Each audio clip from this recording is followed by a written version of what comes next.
Okay, here we are. The newest installment of Reading is Funktamental.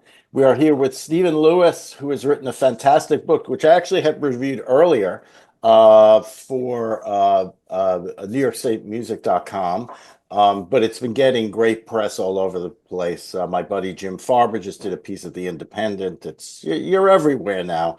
And this is a great book. It's about the sort of the band's forgotten man, Richard Manuel.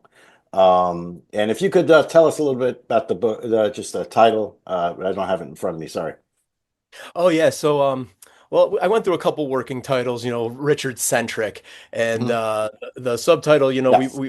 we wanted to include the Revels in there, but we Richard's first band, but we Right. didn't.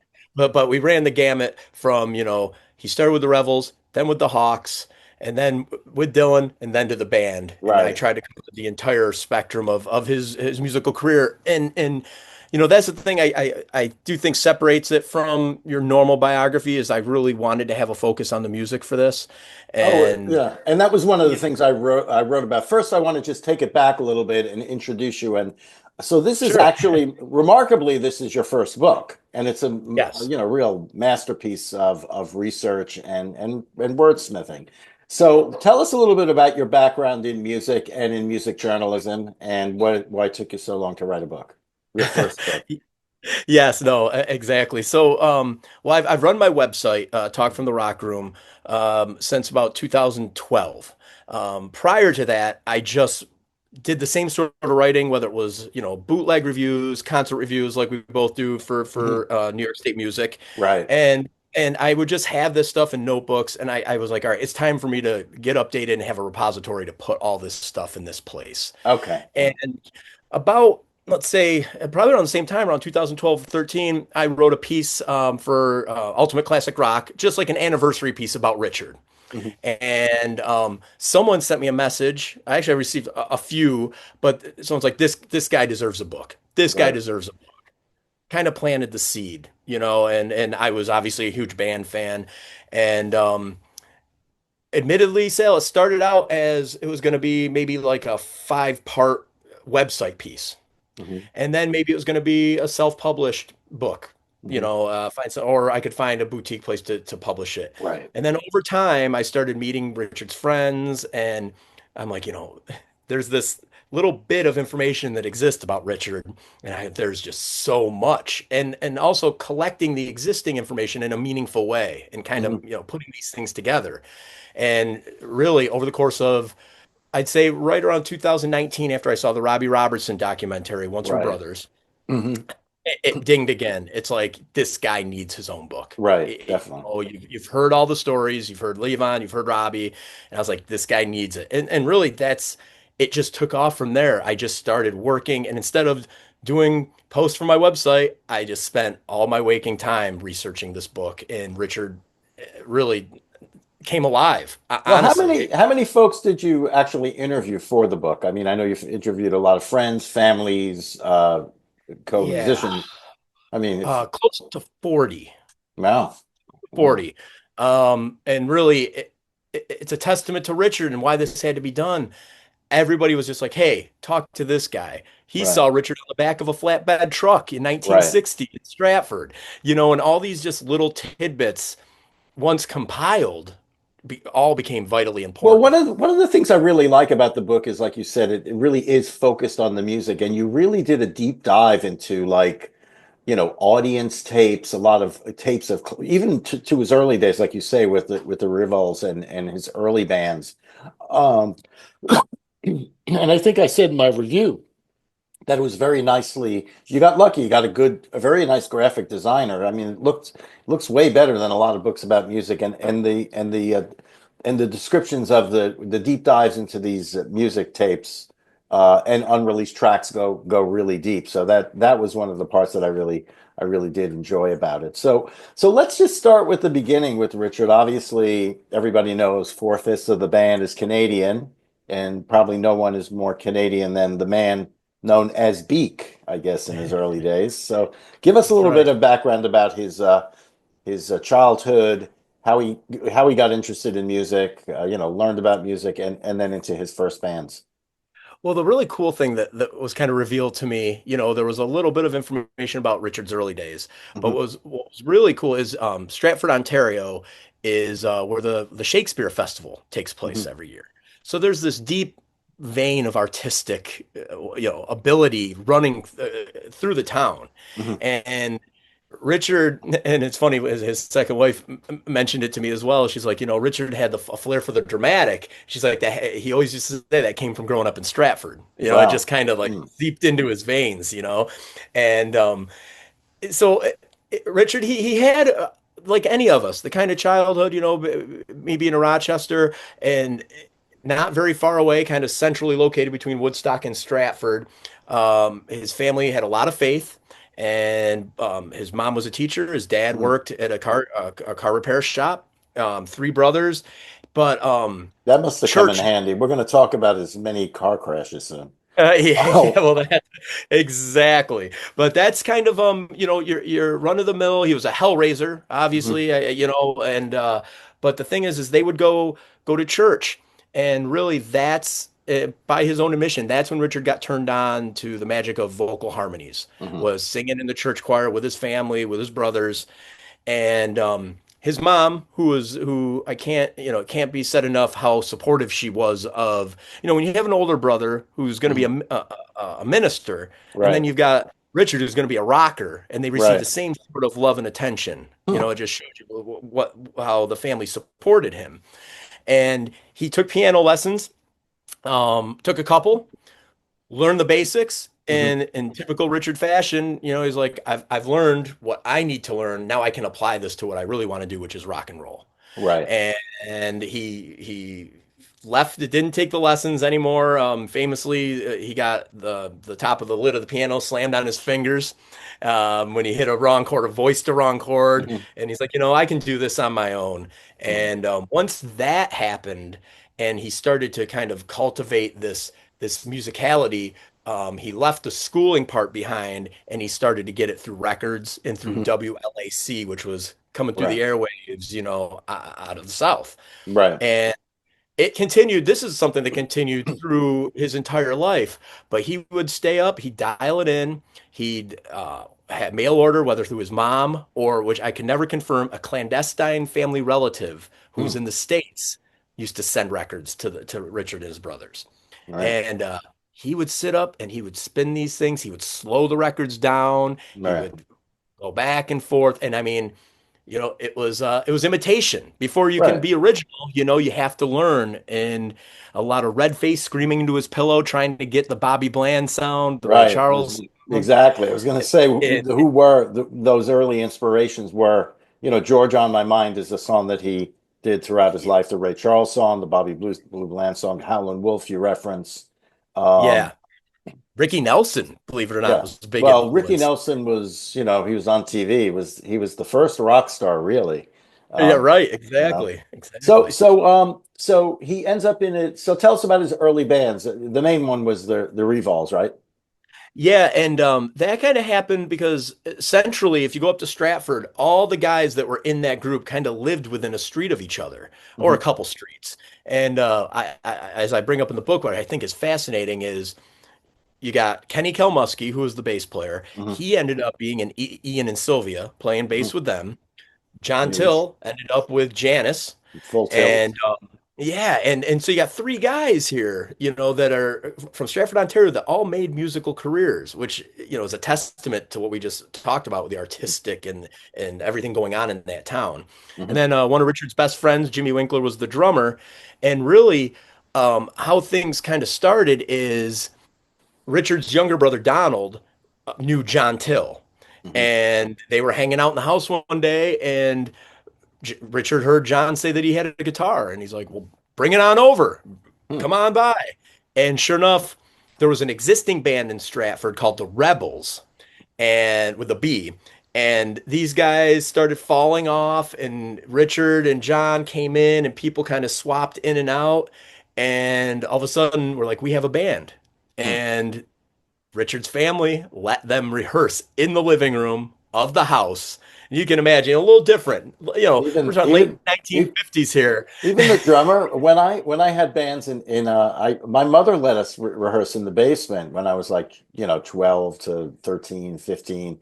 But she banned the drum. She was like Beefheart. She banned the drummers from having cymbals. So she didn't like cymbals. So any Yeah, parent that lets a whole band, including cymbals, go is great. So the Revolves, that is really where he got his early seasoning, right? They gigged a lot. they did, and they were playing R&B and blues, to Canadian audiences around Stratford. And this is stuff. This is, you've got rock and roll happening, but people weren't listening. This wasn't readily available. And like Mhm, John Till said, he's like Richard was kind of the hub of a very exclusive club, carrying around obscure blues records by the artists we mentioned, and they would get into it and play these songs and in turn start writing their own. mhm. And it's really incredible. I mean, they started playing basements of churches, and they'd go up to Godrich, or they go down to Port Dover, and they just started to really get a following Mhm. of kids that wanted this, the way the music made them feel, the way these guys express themselves through their music. And And it made sure him enough, popular with the ladies, right? oh, I mean, from day one. I mean, Yeah. I had people in Stratford telling me Richard come in, probably after a night of them doing a show into school, and he'd be playing air piano, Mhm. and at his desk, and all the girls in the class would look towards the guy with the big nose who's playing piano in class, and he'd also do that at the local YM or YWCA. Mhm. They do a DJ night there and have dances. If there was a piano, Richard would go over to the piano and start playing, one of his buddies said Jerry Lee Manuel. He'd Mhm. go over there and start doing his thing, and all of a sudden the party moved from the DJ all the way over to the piano. And it just started getting bigger and bigger until the Hawk got Yeah, wind of let's these. let's talk. Let's segue into that. So how, he was a supremely talented vocalist, and at that time, a solid piano player, more on the rhythmic side, right? As you Yeah. described. Then, and Hmm. and when he was in the band, obviously he's playing with the genius who just passed away, Garth. So Yeah. let's talk about Ronnie Hawkins's impact on sort of the Canadian music scene, and then how they sort of coalesced and how Richard ends up together with the Hawks, which become, as we know, go on to other things. Hey, yes, exactly. Well, the Hawk, for lack of a better term, was the Canadian Elvis at this point. Mhm, He found that especially he had worked with Conway Twitty, and they had kind of done they had pounded out a path from where Ronnie was in Arkansas and Fayetteville all the way up to Canada, and mhm. they would just gig and gig and gig.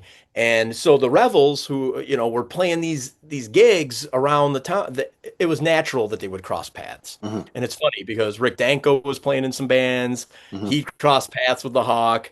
Rob, they all Levon was already with the Hawk, Right, just as a preface. He was the drummer in the band from an early time because they had connected down in the South. right. So But by the time they moved up to Canada, he had heard about this kid who could sing the blues, right, and Ronnie was a great collector of talent. right. It's kind of like Miles He Davis in a way. 100%. Yeah. They had the eye, and then they have a vision, and it's like, so once you start bringing these pieces in, and the famous story is they did a bill in the late summer of '61, and it was the Hawks, the Strattones, and the Revels at the fairgrounds in Stratford. And sure enough, Richard, who had already made a name, the Hawk had had his eye on Mhm. Richard. A bunch of his friends and bandmates told me, from the first time he saw Richard, he's like, yeah, that guy's got to be in the band. And Richard was a And little conflicted, right, about leaving the band. yeah, and that's something that happened, that carried through his entire existence. Right. He was an honorable guy. Mhm. Friendship meant a lot to him, and he told Jimmy Winkler they made a pact that Right. if they were to move on, they were a package deal. Right. And Right. all the guys Mhm. knew, that Richard had an opportunity to do something here, and they all wholeheartedly, family and friends, pushed him to take this opportunity. But the main thing, and I feel like where Richard really kind of made his name and kind of find out what he was all about was, when the Hawk invited them down to Arkansas Right. and the Revels and had them play his club, the Rockwood down there.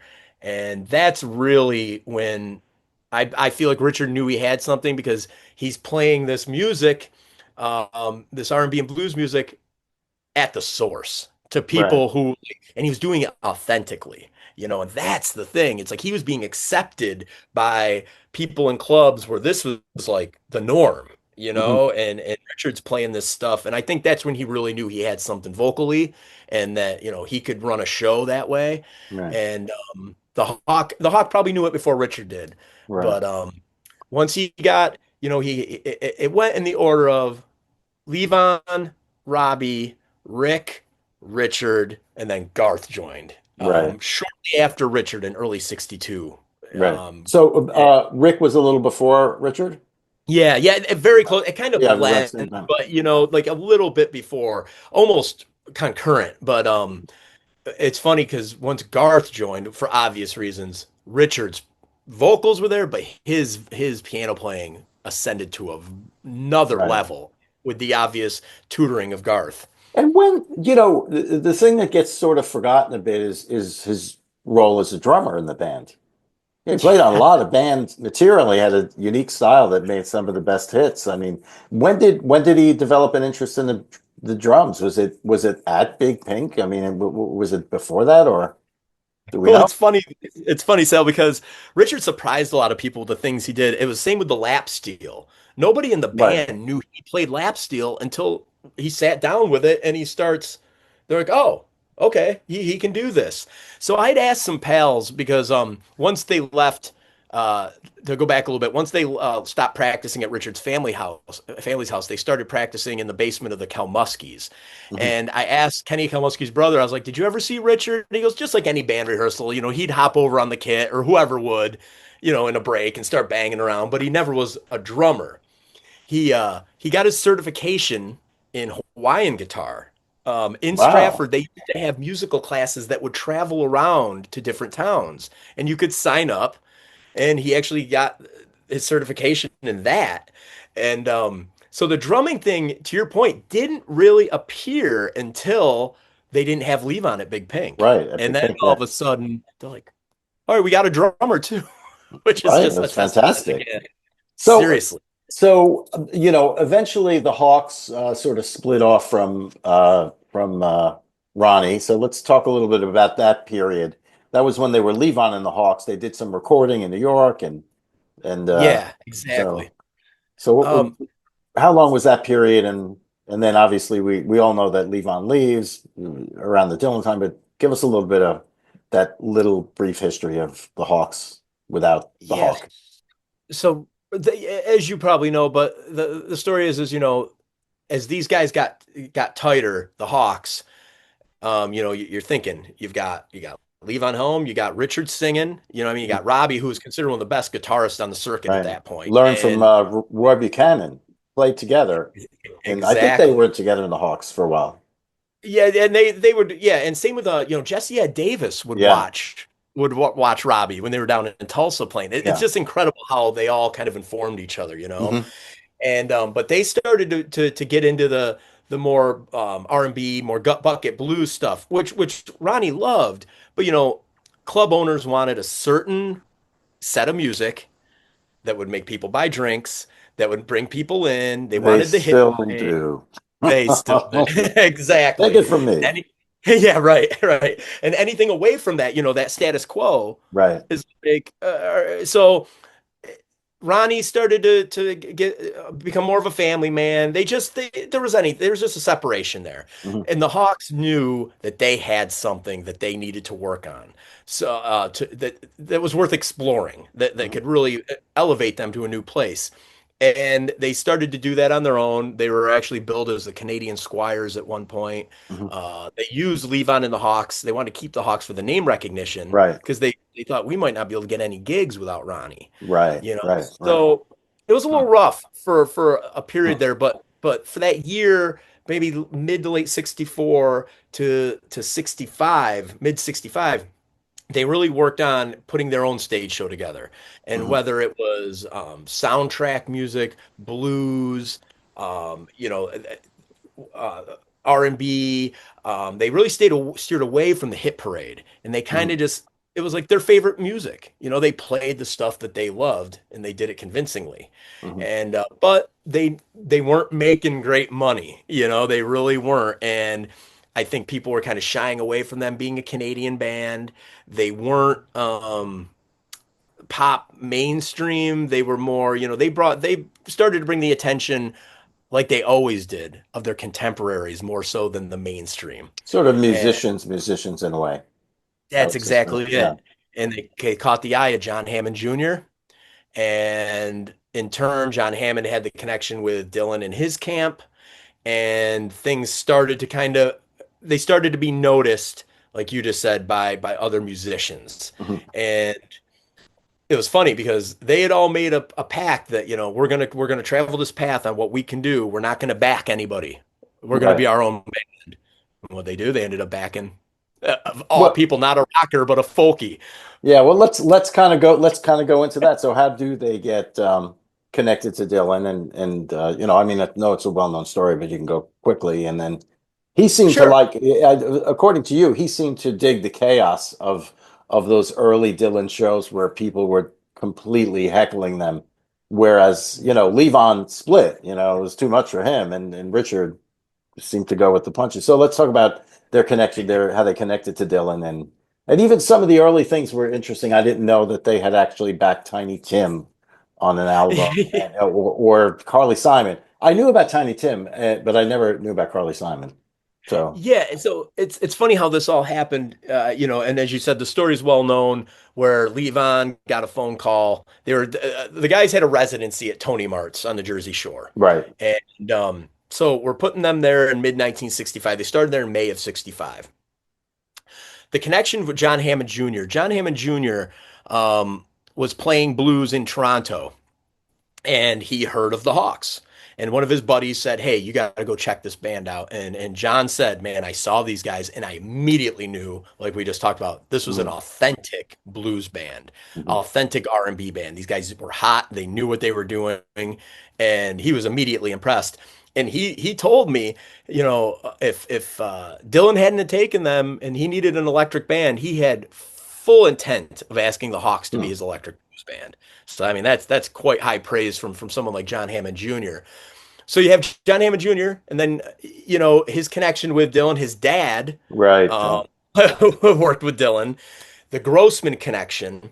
So Grossman, Dylan's manager, had a secretary or a worker named Mary Martin. Right. Big connection. Mary Martin was, and Sal, this is the thing, we talk about the famous story of how they connected, but really it was a culmination of Mary Martin Hmm. getting in Dylan's ear. There's this great Canadian band. You've got to see the Hawks. You got to see the Hawks. And Dylan, to the point, told Rolling Stone, he's like, it got to the point where it was like, okay, like I Right. get it. And so between those guys and then him meeting Robbie, because the thing was is after Newport, Dylan didn't need a full band. He just needed a guitarist and a drummer. Right. So he asked for Robbie, and Robbie talked to Levon. Levon gets the call in mid 1965 from Dylan saying, "Do you want to play the Hollywood Bowl?" And Robbie and Levon did two shows, Forest Hills and the Hollywood Hmm. Bowl. And then both of them, in both of their respective memoirs, said, "We went to Bob and said, you got to take all of us. Hmm. Like we're a package deal. Hmm. You need the whole Hawks. You're not getting Right. just us." And Dylan's like, well, all right, well, geez. So he flew up to Toronto and saw them after they did a full set, however many sets they did a night at the Friars Club. Dylan flew up there and they rehearsed afterwards. And I don't have it verbatim, but I say it in the book. It's real telling. Dylan told the Toronto paper afterwards, I think I found my sound. I don't know what it Hmm. is yet, but Hmm. I think I found it. Hmm. And I mean, he just left rehearsals from the Hawks. So I Right. think even no matter what happened, he knew there's something here that's like got a spark. And it's funny because, the combination of those guys, it was rough. It wasn't magic from the beginning. Dylan wasn't an electric player. He was a Yeah. single troubadour. And the Hawks were this tight machine, and trying to get all these multifarious parts to work together took a lot of work from both sides. Right. And, and they Well, did. Dylan is famously, no set list. He just starts playing. He might be playing it in a different key, or, so He needed some Yeah, people who played like 19 sets a night. So they do the famous tour in Britain, and then as you know, as we both know, we've talked before over the past year. I live a quarter of a mile from Big Pink, right. so I am on Stoll Road, which is the scene of, I would assume, many car crashes from Richard Manuel. Oh Um, my God. so, Those, uh, if but those but if those roads those could turn walls could, south. well, they're sort of that. I was told a couple of the places where, he left a car, but so Dylan hooks up with them. They after the tour, I guess they're living in New York, and then Hmm. he says, "Why don't you guys come up here?" And they come up to Yeah. Big Pink. They rent it for $300 a month, as you said, and it's who's living in Big Pink, and how does that whole thing develop? Oh, well, after Dylan's famous motorcycle accident, Right, uh, he put himself on lockdown, and admittedly, Grossman was paying the Hawks, and if right, there wasn't work, like what are we going to do with these guys? right. So Richard and Rick were recording some songs at Barry Feinstein's photo studio in New York. They were Mhm. they were starting to cultivate their own music down there.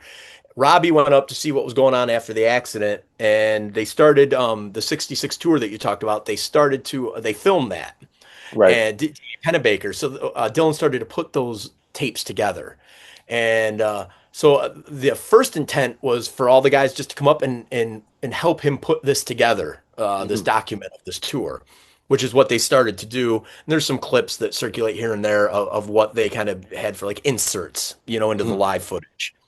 But these guys are musicians, not filmmakers. So it naturally became jamming. Mhm. That's what it kind of started to ease into. Um, Rick, Richard, and Garth were at Big Pink. Robbie was living with Dominique somewhere in Bearsville, and Mhm. then Dylan had a place He over was, on the was he on Birdcliff then? In the big house on yeah, Birdcliff? Yeah. Yeah. yep, exactly.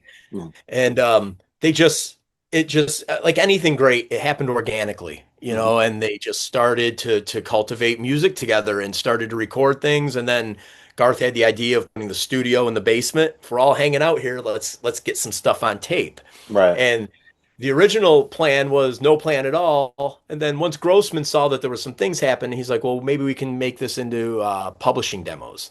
We Right. can start, making these recordings count. And over the course of that, Richard and Rick started to understand, not that they didn't know, but they started to understand how to put songs together, Mhm. watching Dylan. Right. And they already had the musicality aspect of it. And Robbie was writing songs for the Hawks, but everything kind of went to a new level. The Right. workshop, which is proven, throughout the band's career, when it was a workshop environment, collaborative Mhm. environment, especially for Richard, Right. that's when the real magic happened. Right. And it Well, but certainly did. it was so supposedly I guess Dylan would drop his kids off at school, or he was an early riser because he had young kids. He'd come over. The way I understand it, they'd be sleeping. He would make a pot of coffee. They would like smell the coffee, and they'd hear the Yep. typewriter going, which is still, they have an old Olivetti. If you've been to this, it's now an Airbnb owned by a guy named Mhm. Don LaSala. But and then they would kind of get to work, and together, Tears of Rage is probably the great song that he wrote with Dylan, and Mhm. as and then again, as we mentioned earlier, he was the drummer largely for those sessions until Levon came in way late in that Right period towards the end, yeah, towards fall the of end. Yeah, 67. yeah. Yeah. So what were some of the songs that came out of that for Richard and the band? I know there were like 150 to 200 recordings, but some classics. Yeah. And Uh, the thing is, we hope that those will come out. The band, the Dylan stuff's come out. right. The band stuff, it's very minimal what exists. Oh, Some of it on the basement tapes, but there's full reels that do exist that we're really hoping appear of band centric stuff. right. Really, I mean, you can just see how hot these guys were, and Richard in particular, where you've got Katie's Been Gone, which is one of the best Robertson Manuel songs. Mhm. And it's a testament to the material, Right. that it never came out. Richard wrote Orange Juice Blues. Hmm. Another song, Carolyn Wonderland just covered it within the last Wow. couple months. Huh. And it's like, it shows the longevity of the song. You're like, man, this material was left on the cutting room floor. It's incredible, Hmm. that it, and Richard wrote Words and Numbers, another fantastic song that just never got traction on a record. Mm. And all the stuff on the basement tapes, that the later basement tapes that came out as the official record, in Hmm. 1975, all the stuff that the band was doing at that time, Beautiful Thing, another Richard song, was like, you can see them becoming what they became on Big Pink. You can Right. feel it in the songs, you can feel it in the collaborations, and you can feel it. And the one thing I always like to say is, Dylan gave them so much, but they gave Dylan so much. Hmm. This was a reciprocal back and forth of creativity that's just beyond, in rock music, we really don't see very often. Like Hmm. this coming out of this collaborative, just workshop environment. Right. Now And it's, everybody's in their living room sending files back and forth, and no, right. they're hard to get live drums recorded. Yeah. But that's interesting. So let's talk about the first album. Let's talk about Music for Big Pink. That was sort of, as you mentioned in the book, his productivity as a songwriter kind of receded with each album. But the first album, he had as many songs as Robbie, correct?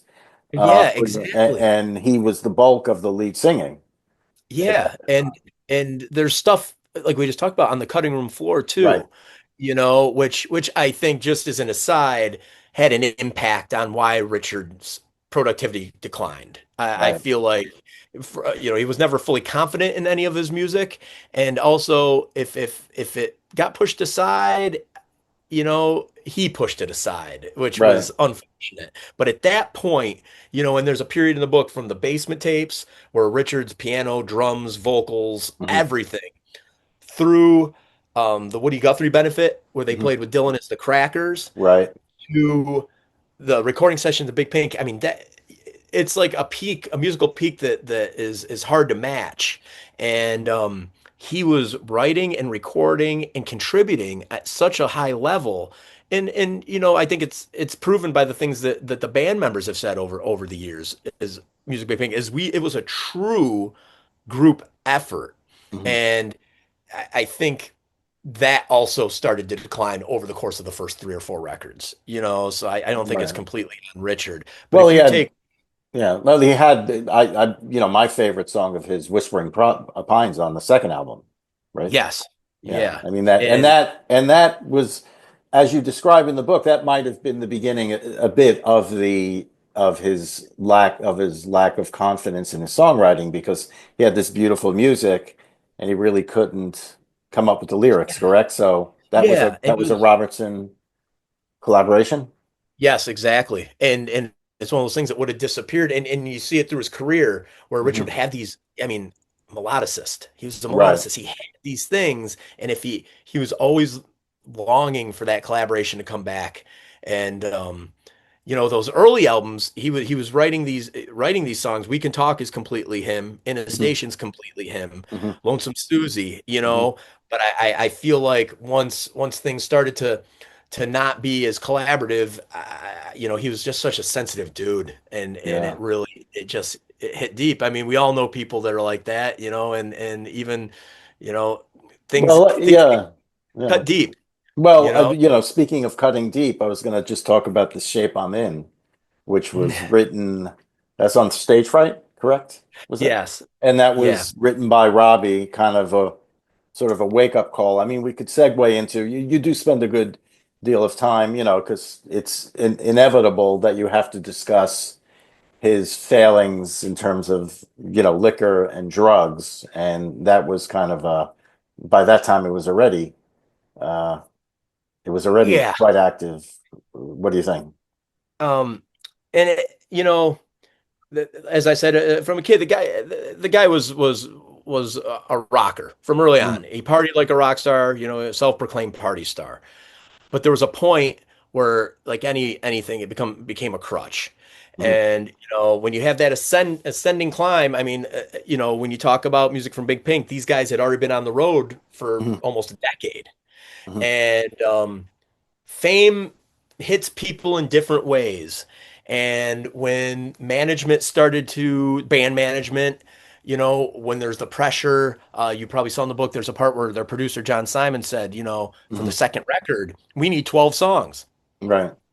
Do you have them? Richard wasn't that guy, Right. nothing was ever quite right. And it was all inspiration. It wasn't Mhm. like, I'm going to sit down and write this song.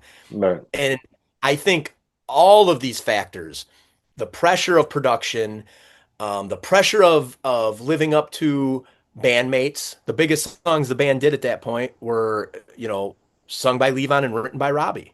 And Right. not that it just, and looking at why there's this decline, there was so much.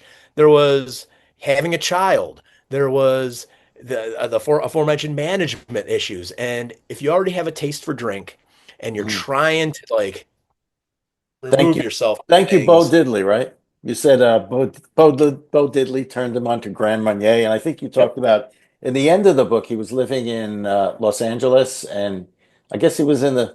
That was a funny thing. He was in the. Was he in the stable of the Mr. Ed house, or was he in the Mr. Yeah, Ed? Shangri-La Studios. Is the And Mr. Ed house from the yeah, television? and Richard got great joy out of like I'm living Right. in the stable. I Right, mean but that's you said he built like a tree at a tall tower out of his empty bottles.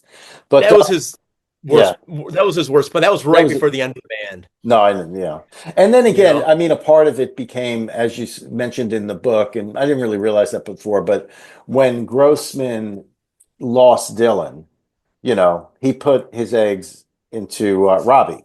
So Robbie Yeah, became his focus, and Robbie, say what you will, he's like McCartney. He gets kind of ragged on, but he's the guy who right. gets the business done.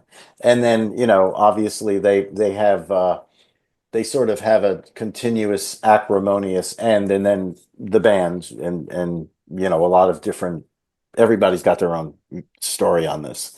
But Yeah.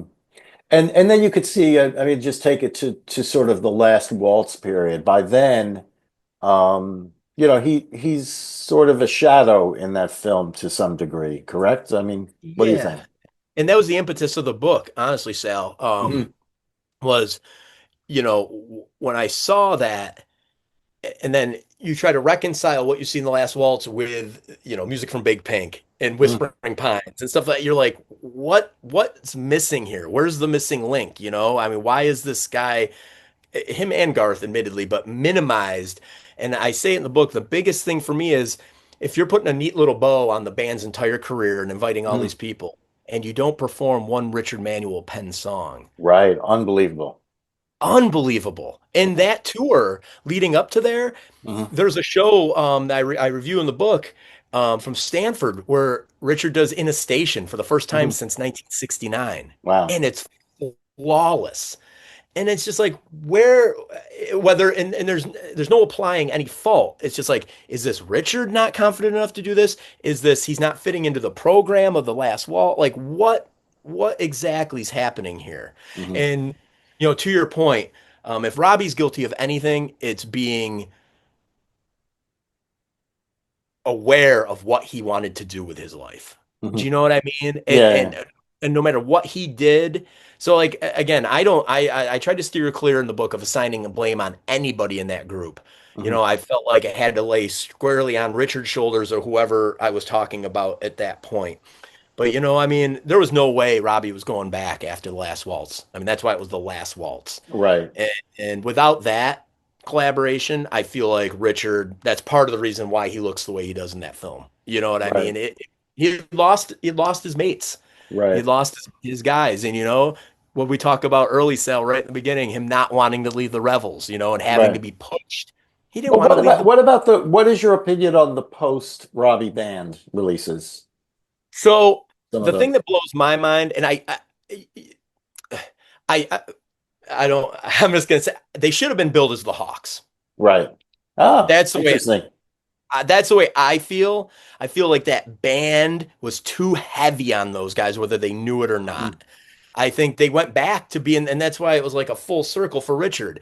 You go from, he had done that stuff already. He right, played clubs and those jukes. So right. I feel like, and there's no knock on the music. The music, there were moments that were fantastic, but I also think it was the antithesis of everything they had worked so hard for, adding Mhm, another drummer and another guitarist and another bass player. mhm.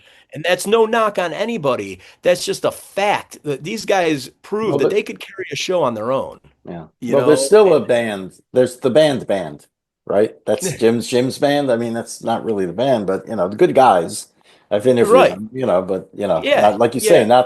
not the same thing. So let's talk about, he had also, I wasn't aware of how close he was with Eric Clapton, and you Yeah. say in the end of the book that, there were some plans to put together an album, or for Clapton to produce an album by him, or what was and Van Morrison also is very tight with. So if you could Yeah. talk about his relationships with those guys and some other musicians outside of that band circle.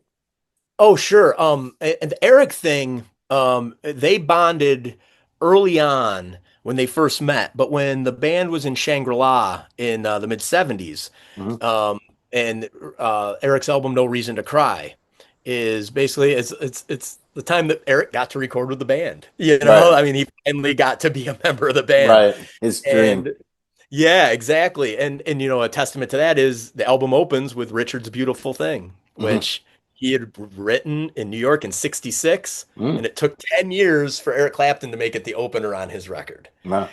And they bonded over drink, over being sentimentalists, Hmm. being very quiet, reticent kind of guys.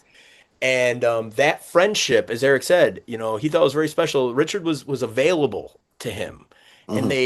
they were always there. If Eric was in town, if Richard was in town, they connected. There were stories that I'd heard about their relationship that I asked Eric, and Eric didn't know all of them. You know what I mean? Because he's like, we Hmm. always hung out when I came to town. You Right. know, but I think, and there's one, and I don't think I mentioned it in the book. Go ahead. Bless you. Yeah. There's one story that I think is really kind of sums up their relationship is Eric played Saratoga in 1985, Hmm. and Joe Forno, Richard's manager at that time, and Richard were invited up, and they drove to the show, and Eric's like, Richard, sitting in tonight, come back, let's go, and Richard's like, you have Chris Stainton. Yeah. I can't sit in with you, Eric. And Eric's like, no, Chris wants you to sit in. Come on, and he's just like, she's like, no, that's your show. I'm not gonna do it.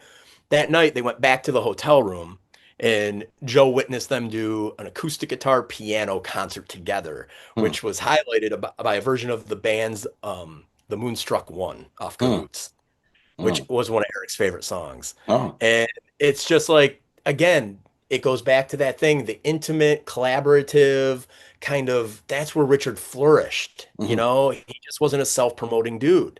Right. And um, so in, and forgive me if I don't have the date exact right, it was 84, 85. Clapton was on tour with David Gilmour, I'm sorry, Roger Waters. They Mhm. were Right. doing, Well, yeah, they were that doing, chaos or something. Yeah, yeah, yeah, they were some doing that tour. rock opera. Yes, exactly. And Clapton was with him and invited Richard and his wife Arlie Hmm. up. And they made plans that night. Once their calendars were cleared, they were going to get together, and whether it was interpreting Ray Charles songs or whether Hmm. it was originals or maybe it was just co-writing Hmm. together, they were going to do something. Yeah. And, unfortunately, like I said in the book, and Eric said, time, it just didn't happen. Yeah. Time came between them. Clapton was a very tour heavy guy. Still, I mean, I think he's still Yeah, kind of sort of out there. But yeah, then, so obviously, Richard does pass away. He takes his life and that really was, he had gotten off alcohol for a while, and then the way you describe it, he fell back in and just yeah, was too weak to do that. And that was when 86 he passed away. yeah, 80, and 80. yeah, in March 4th of '86, and the thing is, with the drinking, it was one of these things. Right. You know what I mean? He would break free, and for a while there's a really astute observation by John Sebastian, who Mhm. was friends with Richard, Yeah. and See him he's at like the Richard. coffee shop all the time. Exactly. And him and Richard loved each other, same like him and Eric. And Yeah. he said to me, Richard wasn't drinking. He'd come up to the house and Right. we'd light a joint and we'd talk music. Right. And he's like, he's in a great place. Mm. But I think what happened was, Richard came so close to death and I don't want to play psychiatrist here, but Yeah. he came so close to death. And he knew that if he went back to the bottle, it Right. was like, what's going to happen? I'm done either Right. way. And then you exasperate that issue with the things I outlined in the book, Right. the Well, depression, yeah, the depression, financial issues, I'm assuming financial, that fine. not being a And good dad, guilt, yeah, exactly. That was a big guilt, one. But everything.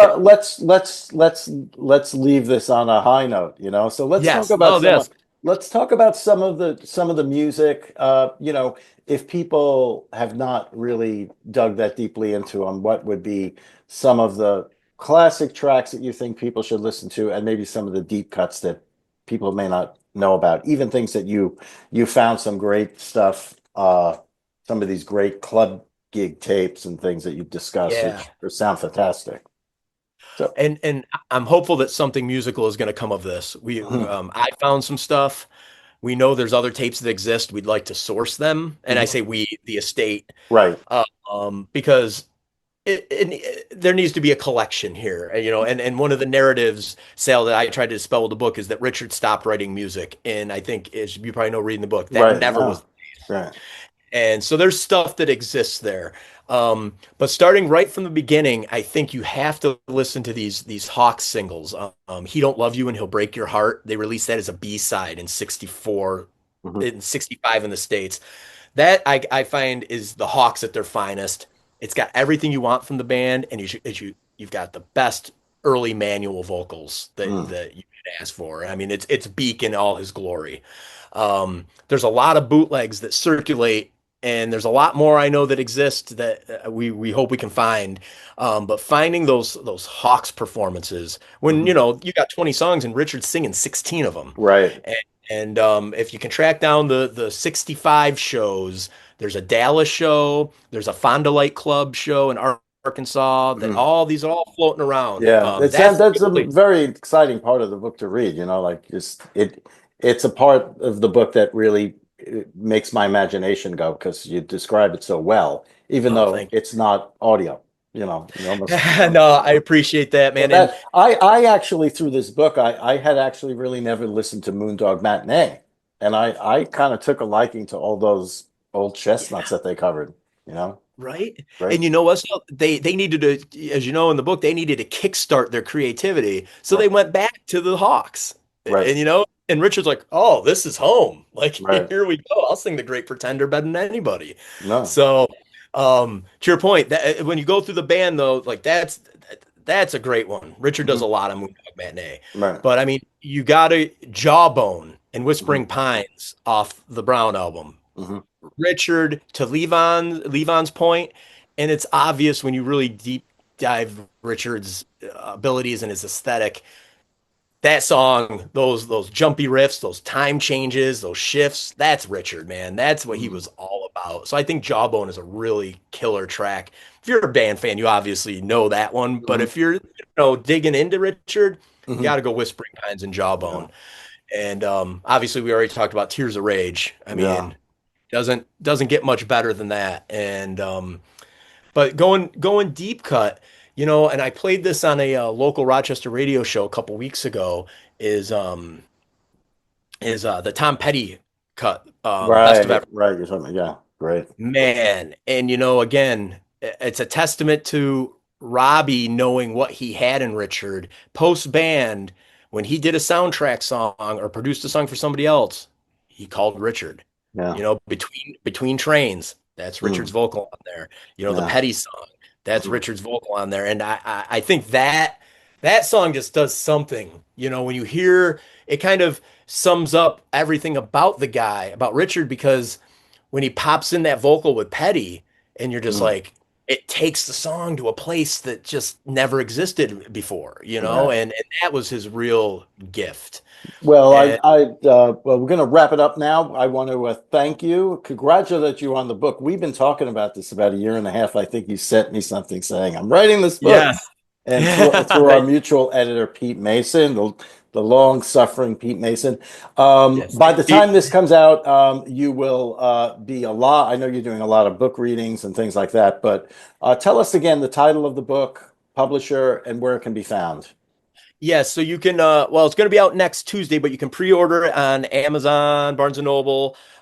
Richard Manuel, his life in music, from the Hawks to Bob Dylan to the band, and my page, Talk from the Rock Room. I Mhm. have a Richard Manuel centric thing with all the blurbs, reviews, events. Keep it updated. Great. I love to talk, obviously, about Richard, so anybody can shoot me an email. I love to answer. I love to get into a discourse And are about you going to music. be coming up here? You should go to the Golden Notebook. Have you talked to them in Woodstock? We're working on that. Yeah, I you guess got right to now, come up to here. You got to come up yeah. here. Yeah. I'm trying to, and once they get a venue, I guess they're working on Yeah, with the library. there's a library. There's also the Mountain View. There's a lot of places, but you'll Yeah. get that done, and we'll see you here. But thanks Oh, again I so love to. much. Congratulations, great book, and really just will I think help a new generation of not only fans but performers. That's how these people's careers get the attention they deserve when young artists kind of latch Yes. on and cast light on things that their parents didn't appreciate enough. That's basically the business at this stage. So thank you so much. And the Thank you, book Sal. is Richard Manuel. Ciao.